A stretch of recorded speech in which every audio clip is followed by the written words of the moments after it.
বারবার এনওসি নিয়ে ঝামেলা হওয়ার কারণে তাদের মনোক্ষুণ্ণতা আসতেই পারে। যে জায়গায় ওয়ার্ল্ডের অনেকগুলো দেশ ছেড়ে দেয়, আমাদেরকে আগে ছাড়তো না। বিদেশি লিগের এনওসি নিয়ে টালবাহানায় পাপনের বোর্ডের ওপর ক্ষুব্ধ ছিলেন ক্রিকেটাররা। বিসিবির সাবেক পরিচালনা পরিষদকে ধুয়ে দিলেন তাসকিন। আইপিএলে ডাক পেয়েও যেতে না পারার আক্ষেপ। তামিম ইকবালের শারীরিক অবস্থা আগের চেয়ে স্থিতিশীল। চিকিৎসকদের ব্রিফিং কিছুক্ষণ পরেই আশা শিগগিরই সম্পূর্ণ সুস্থ হয়ে উঠবেন সাবেক টাইগার অধিনায়ক। বাংলাদেশের ফুটবলকে চাঙা করে ইংল্যান্ডে ফিরে গেলেন হামজা চৌধুরী। জুনে সিঙ্গাপুরের বিপক্ষে হোম ম্যাচে আবারও লাল সবুজ জার্সি মাতানোর অপেক্ষায় শেফিল্ড তারকা।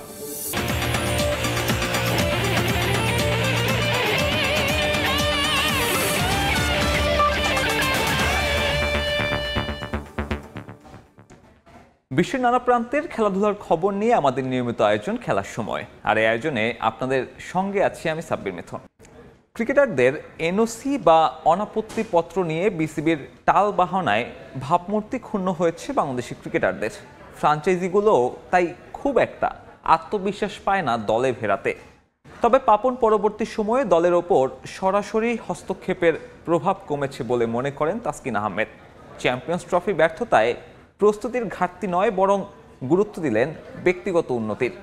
ঢাকা এক্সপ্রেসের সঙ্গে কথা বলেছি আমি। আজ থাকছে প্রথম পর্ব। কখনো মাশরাফির মতো কাঁদেন, আবার কখনো সাকিব আল হাসানের রেকর্ড ভাঙেন। আমার সঙ্গে যিনি আছেন তিনি এই মুহূর্তে বাংলাদেশ ক্রিকেটের সবচেয়ে ইনফর্ম ক্রিকেটার তাসকিন আহমেদ। অন্তত সেন্ট্রাল কন্ট্রাক্টের যে লিস্টটা, সেটা তো এটাই প্রমাণ করে যে এই মুহূর্তে আপনার সমসাময়িক কেউ নেই। না না, আসলে এটা এটা একটা প্রাউডের বিষয় যে আলহামদুলিল্লাহ আমি A+ ক্যাটাগরির প্লেয়ার। কিন্তু end of the day it's a team. তো এটা যদি ইন্ডিভিজুয়াল শুধু গেম হইতো, আমি যে স্পোর্টটা খেলি, তাহলে হয়তো অনেক বড় কিছু হইতো। সার্টেন টাইম খেলার পরে মনে হয় আমি এখন দায়িত্বটা উপভোগ করছি। তাসকিন আহমেদ মেন্টাল স্টেটে সেখানে আছে কিনা? হ্যাঁ, বোর্ড কখনো চিন্তা করলে ওয়াই নট, ঠিক আছে, এটা টোটালি বোর্ডের কল। এবং আমাদের এর আগেও যারা বাংলাদেশ টিমে করছে ক্যাপ্টেন্সি, তারাও অনেক ভালো করে আসতেছে। আনফর্চুনেটলি আমাদের টিমের রেজাল্ট হয়তো ভালো না, ঠিক আছে, কারণ end of the day team game. তো রেজাল্ট ভালো না হলে ইন্ডিভিজুয়াল পারফরমেন্সও ওইভাবে হাইলাইটেড হয় না খুব একটা। তো এটা বোর্ডের বিষয়। বোর্ড যদি কখনো চায় আমি করব, না চাইলে ইটস ফাইন, আমি আমার গেমটারে এনজয় করার চেষ্টা করব। A+ ক্যাটাগরিতে একমাত্র তাসকিন আহমেদ আছে। ডু ইউ থিঙ্ক যে সাকিব মাশরাফি পরবর্তী অবস্থাতে ওই যে একটা সুপারস্টারের তকমা, একটা ক্রেজ, সেই ক্রেজ কিছুটা একটু ঢালুর দিকে, এরকমটা কি আপনার মনে হয় ক্রিকেটের ক্রেজটা? ক্রিকেটের craze it's all about team performance. আমি যেটা মনে করি, আমাদের দল যখন ভালো করবে তখন আমাদের খেলোয়াড়দের প্রতি রেসপেক্ট বা ক্রেজিনেসটা আস্তে আস্তে আবার বাড়বে। যেটা বেড়েছিল আবার একটু কমেছে, আবার বেড়েছিল আবার একটু কমেছে, এখন আবার টাইম যে এটাকে উপরের দিকে নেওয়া। স্পেশালি ট্রানজ্যাকশন পিরিয়ড চলতেছে, বেশিরভাগই নতুন খেলোয়াড়, 4-5 জন বাদে ওরকম হাইলি এক্সপিরিয়েন্স কেউ নাই এই মুহূর্তে টিমে। যারাই আসছে বা ভালো প্রসপেক্ট 2-1 বছর ধরে খেলতেছে। তো এটাই ইম্পর্টেন্ট যে লং টার্ম দেশকে দেওয়া ইটস নট দ্যাট ইজি, কিন্তু আবার এর চেয়েও ভালো হওয়া সম্ভব যদি সবাই একত্রিত ইমপ্রুভ করি। শুধু বোর্ড বা জাতির কথা চিন্তা না করে নিজে থেকে সেলফ রেসপন্সিবিলিটি নিয়ে একটু ইমপ্রুভমেন্টের তাগিদটাও ইম্পর্টেন্ট। আফগানিস্তান ক্রিকেটের যে উন্নতিটা বর্তমান সময় তারা বেশ সাকসেস পাচ্ছে, ওইটাই সেলফ অ্যাওয়ারনেসের কারণে কিছুটা আগে।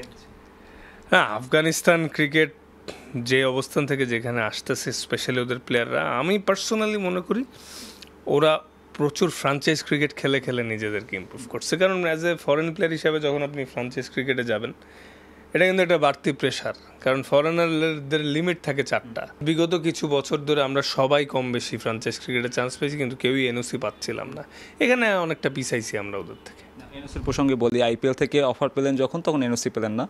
আপনার কি মনে হয় যে সেইটা একটা আপনার রেপুটেশনে একটা বাজে ইম্প্যাক্ট ফেলছে, যখন একটা দল আপনাকে বিবেচনায় নেয় কিন্তু আপনার বোর্ড আপনাকে ছাড়ছে না, শেষ মুহূর্তে ওই দলটা ওই গ্যাপটা ফিল আপ করতে হচ্ছে? ডু ইউ থিঙ্ক যে সেখান থেকে আসলে আপনার ওই ক্যারিয়ারে কিছুটা আপনি পিছিয়ে গেছেন আইপিএলের ড্রাফট টেবিলে? আসলে বারবার এনওসি নিয়ে ঝামেলা হওয়ার কারণে তাদের মনোক্ষুণ্ণতা আসতেই পারে। যে জায়গায় ওয়ার্ল্ডের অনেকগুলো দেশ ছেড়ে দেয়, আমাদেরকে আগে ছাড়তো না। বাট এই বছর তো আশ্বস্ত করা হয়েছে যে আমরা কেউ সুযোগ পেলে এনওসি দেওয়া হবে, but actually it's too late though, ঠিক আছে। তাও ওরা 3 বছরের এনওসি চাইছে, বাট আমাদের হয়তো ফুল 3 বছর অ্যাভেলেবিলিটি কাউরেই দেওয়া হয়নি, এই বছর দিছে, পরের 2 বছর দেওয়া হয়নি, সব মিলাই ওরা হয়তো ডিস্টার্ব। পোথাস কিছুদিন আগে একটা ইন্টারভিউতে বলছেন যে আগের বোর্ড অনেকটা বেশি ইন্টারফেয়ার করতো, তার মতে বর্তমান বোর্ড অতটা বেশি ইন্টারফেয়ার করে না, একটা ইংলিশ পত্রিকাকে সে ইন্টারভিউতে দিয়েছেন। আপনি কি তার সাথে একমত? হ্যাঁ, আমি একমত, কারণ আগে সবসময় 11 থেকে শুরু করে সব কিছুতেই অনেক ইন্টারফেয়ারেন্স থাকতো, এখন অনেকটা ফ্রিডম দেওয়া হচ্ছে, এখন ম্যানেজমেন্টদেরকে মোস্টলি তাদের হাইলি ভ্যালু করা হচ্ছে এবং আমাদের প্লেয়ারদেরও যথেষ্ট ফ্রিডম নিয়ে খেলার চেষ্টা করতে বলা হচ্ছে। পঞ্চপাণ্ডব বাংলাদেশের ক্রিকেটকে একটি স্তরে রেখে গেলেও বড় কোনো শিরোপা উপহার দিতে পারেননি। টাইগাররা কিভাবে শিরোপা জিততে পারেন সেই বিষয়ে সময় সংবাদে খোলামেলা কথা বলেছেন ব্যাটসম্যান লিটন দাস। আর লিটন দাসের সাক্ষাৎকার নিয়েছেন তারেক হাসান শিমুল।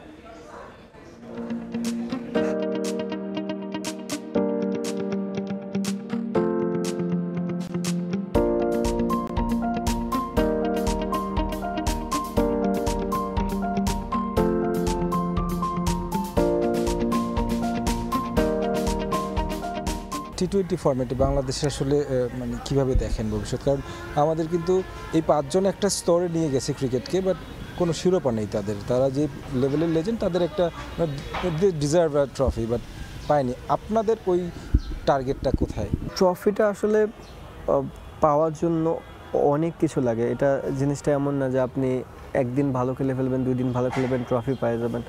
ট্রফি নেওয়ার জন্য আপনার ফুল সাইডকে 15 জন যে মেম্বার থাকে, 15 জনকে টপ লেভেলের একটা প্লেয়ার হতে হয়, বা ওই টুর্নামেন্টে 15 জনকে মানে রেগুলার পারফর্ম করতে হয়, তাহলে আপনি একমাত্র ট্রফির কাছে যাবেন। আপনি যদি দেখেন 2019-এ সাকিব ভাই যে পারফরমেন্সটা করেছে, যদি আপনি পুরো বাংলাদেশের 14টা প্লেয়ারকে দেখেন, ওনাকে দেখেন, টোটালি কিন্তু ডিফারেন্সটা বুঝতে পারেন। উনি একজনই একাই করেছে, তাতেই আমরা অনেক দূর গিয়েছি। বাট আমরা যদি এরকম 2-1 জন করতে পারতো আরও, তাহলে আমরা চিন্তা করতে পারতাম ট্রফির জন্য। এখন যে দলটা আছে তারা আসলে মানে কবে নাগাদ আসলে একটা টার্গেট সেট করতে পারে যে ওই সময় যে আমরা একটা শিরোপা জেতার মতো দল হতে পারবো? কিছু ফ্যাক্ট আপনাকে মানতে হবে, যেহেতু ওয়ার্ল্ড ওয়াইড ক্রিকেট হয় এবং সবাই ক্রিকেট দেখে এবং ম্যাক্সিমামই বুঝে এখন ক্রিকেট। আপনার ফ্যাক্টটা এটাই যে ওয়াইডিআই ফরম্যাটে কিছু ধাপ আছে, সেই ধাপগুলোতে আমাদের প্লেয়ারের জায়গা অনেক ল্যাকিংস। সো ওই ধাপগুলো যতদিন পর্যন্ত আপনি ফিল আপ না করতে পারতেছেন, আপনার সব সময়ের জন্য আপনি স্ট্রাগল করবেন।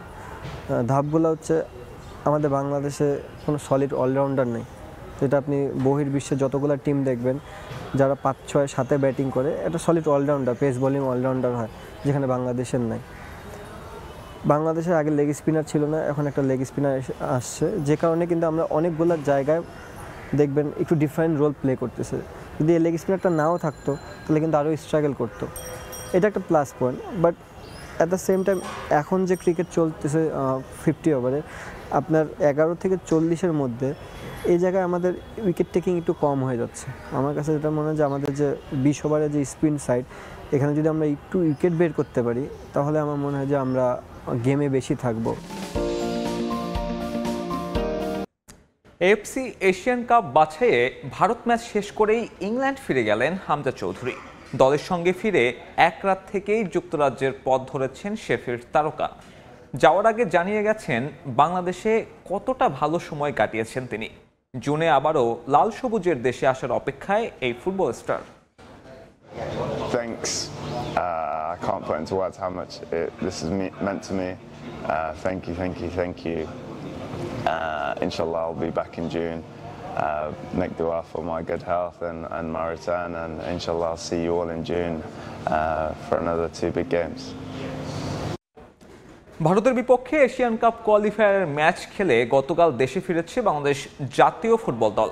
শিলং থেকে গুয়াহাটি হয়ে ঢাকা ফিরেছে লাল সবুজের প্রতিনিধিরা। 5 বছর পর ভারতের বিপক্ষে তাদের মাটিতে ম্যাচ খেলল বাংলাদেশ। র্যাঙ্কিং, মুখোমুখি পরিসংখ্যানে ব্লু টাইগার্স এগিয়ে থাকলেও শিলংয়ে দাপট দেখায় লাল সবুজ। স্কোরিং ব্যর্থতায় ড্র নিয়েই সন্তুষ্ট থাকতে হয় দলকে। ভারত ছাড়াও এশিয়া কাপের বাছাই পর্বে বাংলাদেশকে খেলতে হবে সিঙ্গাপুর, হংকংয়ের মতো র্যাঙ্কিংয়ের এগিয়ে থাকা দলের বিপক্ষে। তারপরও মূল পর্বে জায়গা করে নেয়ার ব্যাপারে আশাবাদী হাবিয়ার ক্যাবরেরার শিষ্যরা। ফিফা ক্লাব বিশ্বকাপের চ্যাম্পিয়ন দল প্রাইজ মানি হিসেবে পাবে $125 মিলিয়ন। এক বিজ্ঞপ্তিতে বিষয়টি নিশ্চিত করেছে ফিফা। $1 বিলিয়ন প্রাইজ মানির মধ্যে $525 পার্টিসিপেশন মানি হিসেবে দেয়া হবে অংশগ্রহণকারী 32 ক্লাবকে, আর বাকি $475 মিলিয়ন দেয়া হবে পারফরমেন্স বোনাস হিসেবে। কোন অঞ্চলের ক্লাব পার্টিসিপেশন ফি হিসেবে কত টাকা পাবে সেটাও চূড়ান্ত করেছে ফিফা। ক্লাব ফুটবলের হিসেব বদলে দিতে যাচ্ছে ফিফা ক্লাব ওয়ার্ল্ড কাপ। নতুন পরিকল্পনায় বেড়েছে পরিধি, বেড়েছে অর্থ। 32 ক্লাবের অংশগ্রহণে অনুষ্ঠিত হতে যাওয়া ক্লাব ওয়ার্ল্ড কাপের জন্য $1 বিলিয়ন প্রাইজ মানি বরাদ্দ রেখেছে ফিফা। এবার ঘোষণা করা হলো কত টাকা পাবে চ্যাম্পিয়ন, রানার্স আপ সহ অংশগ্রহণকারী দলগুলো। 2022 ফিফা বিশ্বকাপের চ্যাম্পিয়ন আর্জেন্টিনা প্রাইজ মানি হিসেবে পেয়েছিল $42 মিলিয়ন, কিন্তু এবার ক্লাব বিশ্বকাপের চ্যাম্পিয়ন তাদের প্রায় 3 গুণ অর্থ পেতে যাচ্ছে। গ্রুপ পর্ব থেকে ফাইনাল, প্রতি ম্যাচ জয়ের জন্য থাকছে বোনাস। এছাড়া পার্টিসিপেশন মানি হিসেবে প্রতিটি ক্লাব পাবে মোটা অঙ্কের অর্থ। সব মিলিয়ে ক্লাব বিশ্বকাপের চ্যাম্পিয়ন দল প্রাইজ মানি হিসেবে অন্তত $125 মিলিয়ন পাবে, যা ফুটবলের যে কোনো ইভেন্টে চ্যাম্পিয়ন দলের সর্বোচ্চ প্রাইজ মানির রেকর্ড।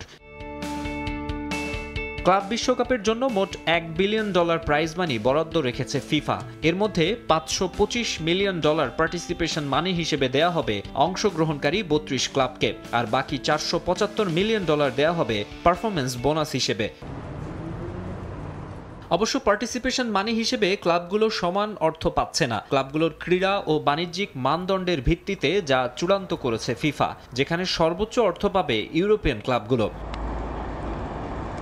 সর্বনিম্ন $12.81 মিলিয়ন থেকে সর্বোচ্চ $38.19 মিলিয়ন দেয়া হবে ইউরোপ থেকে অংশ নেয়া ক্লাবগুলোকে, যেখানে সর্বোচ্চ অর্থ পাবে রিয়াল মাদ্রিদ, ম্যানচেস্টার সিটির মতো ক্লাবগুলো।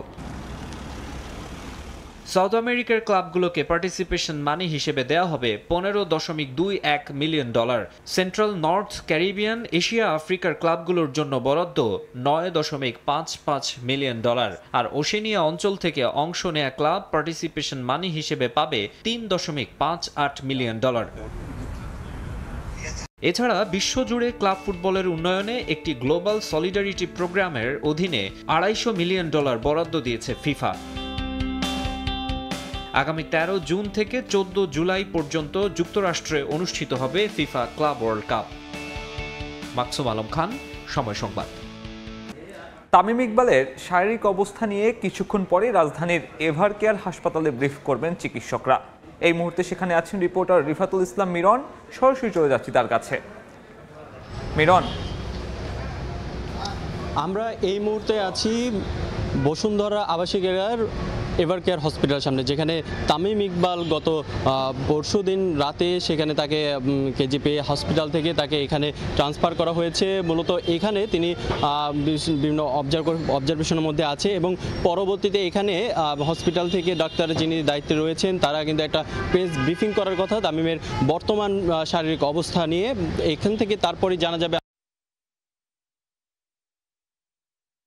শোনা যাচ্ছিল তাকে দেশের বাইরে উন্নত চিকিৎসার জন্য পাঠানোর কথা চলছে, কিন্তু তা এখনো নিশ্চিতভাবে কোনো তথ্য জানা যায়নি। তবে এই ব্রিফিংয়ের পর হয়তো জিনিসটা খুবই সহজ হবে। তামিম আসলে সে এখান থেকে হসপিটাল থেকে সে বাড়ি ফিরতে পারবে নাকি উন্নত চিকিৎসার জন্য তাকে থাইল্যান্ড কিংবা যেখানে দেশের বাইরে যেখানে যাওয়া উন্নত চিকিৎসা নেওয়ার কথা শোনা যাচ্ছে সেখানে যাবে। আসলে মূলত এখানে এখন পর্যন্ত ডাক্তারের অবজারভেশনের মধ্যে আছে তামিম ইকবাল খান। তার যেই রিংটা পরানো হয়েছে সেখানে কিন্তু এখন তিনি অবজারভেশন আছে। তার শারীরিক অবস্থা কি হবে এটার পুরোটা বিস্তারিত কিছুক্ষণের পর আমরা জানতে পারবো। হয়তো তামিমের শারীরিক অবস্থা আগের থেকে কতটা উন্নত হয়েছে, সে কি এখন পর্যন্ত যে বাড়ির উদ্দেশ্যে সে রওনা করতে পারবে নাকি আসলেই আরও কয়েকদিন সেখানে হসপিটালে তার অবস্থান করতে হবে, এই বিষয়ে একটু পরেই আমরা বিস্তারিত জানতে পারবো। তারপর আমরা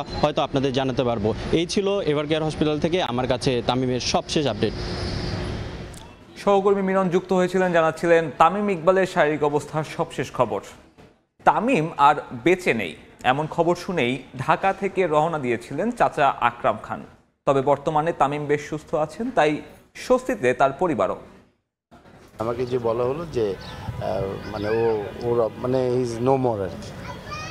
সো এটা মানে কল্পনা করতে পারিনি যে মানে কোনোদিন ভাবিও না যে এই ধরনের কোনো একটা নিউজ শুনবো আমি। বিনা মেঘে বজ্রপাত হয়ে আসে তামিম ইকবালের অসুস্থতা। হার্ট অ্যাটাক করে মৃত্যুর মুখ থেকে ফিরে এসেছেন টাইগারদের সাবেক অধিনায়ক। ধীরে ধীরে স্বাভাবিক জীবনে ফিরছেন টাইগারদের হয়ে সবচেয়ে বেশি রানের মালিক। তবে সেই মুহূর্তটা কিভাবে কেটেছিল খান পরিবারের, চাচা আকরাম খান দিলেন তার বর্ণনা। এত অল্প বয়সে ছেলের মতো। তারপরে প্রায় ঘন্টা দেড়েক গাড়িতে ছিলাম, খুবই আপসেট ছিলাম। ডাক্তার ফোন করলেন, আমরা কনফারেন্সে উনি আমাকে যখন এক্সপ্লেন করলেন এবং বললেন যে রিং লাগাবার জন্য নিয়ে যাচ্ছে, তখন আসলে আমি একটু নর্মাল হয়েছিলাম, যেহেতু আপনার রিং যখন লাগাতে নিয়ে যাচ্ছে মানে ও সার্ভাইভ করার সম্ভাবনা আছে।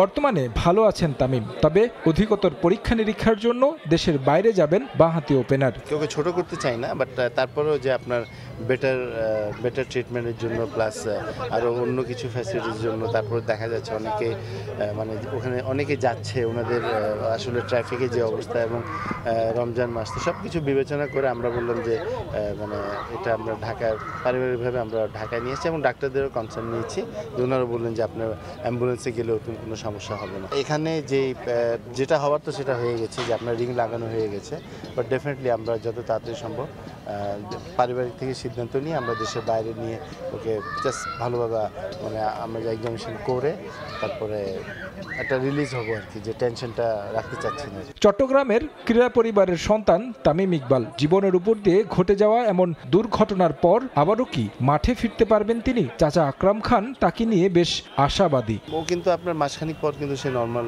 ইনফ্যাক্ট এখন কিন্তু আল্লাহর মতো সে নর্মালি আছে। তো আমরা আশা করছি, ডাক্তার কালকে বলেছেন আমাকে যে আপনার হয়তো বা 1 মাসের পর সে নর্মাল অ্যাক্টিভিটি চলে আসতে পারবে। হ্যাঁ, ও আমার মনে হয় না যে ওর কোনো অসুবিধা। ওর যে ক্যাপাবিলিটি আছে, ওর যে মেন্টাল স্ট্রেংথ আছে, তো আমার মনে হয় যে সে এটা ইজিলি করতে পারবে। পুরো ঘটনায় দেশবাসী পাশে থাকায় সবার প্রতি কৃতজ্ঞতা জানান আকরাম খান। তারেক হাসান শিমুল, সময় সংবাদ, ঢাকা। খেলার সময় শীর্ষ সংবাদগুলো জানিয়ে দিচ্ছি আরেকবার। বারবার এনওসি নিয়ে ঝামেলা হওয়ার কারণে তাদের মনোক্ষুণ্ণতা আসতেই পারে।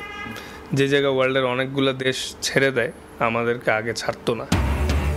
বিদেশি লিগের এনওসি নিয়ে টালবাহনায় পাপনের বোর্ডের ওপর ক্ষুব্ধ ছিলেন ক্রিকেটাররা। বিসিবির সাবেক পরিচালনা পরিষদকে ধুইয়ে দিলেন তাসকিন। আইপিএলে ডাক পেয়েও যেতে না পারার আক্ষেপ। তামিম ইকবালের শারীরিক অবস্থা আগের চেয়ে স্থিতিশীল। চিকিৎসকদের ব্রিফিং কিছুক্ষণ পরই। আশা শিগগিরই সম্পূর্ণ সুস্থ হয়ে উঠবেন সাবেক টাইগার অধিনায়ক। এবং বাংলাদেশের ফুটবলকে চাঙ্গা করে ইংল্যান্ড ফিরে গেলেন হামজা চৌধুরী। জুনে সিঙ্গাপুরের বিপক্ষে হোম ম্যাচে আবারও লাল সবুজ জার্সি মাতানোর অপেক্ষায় শেফির তারকা।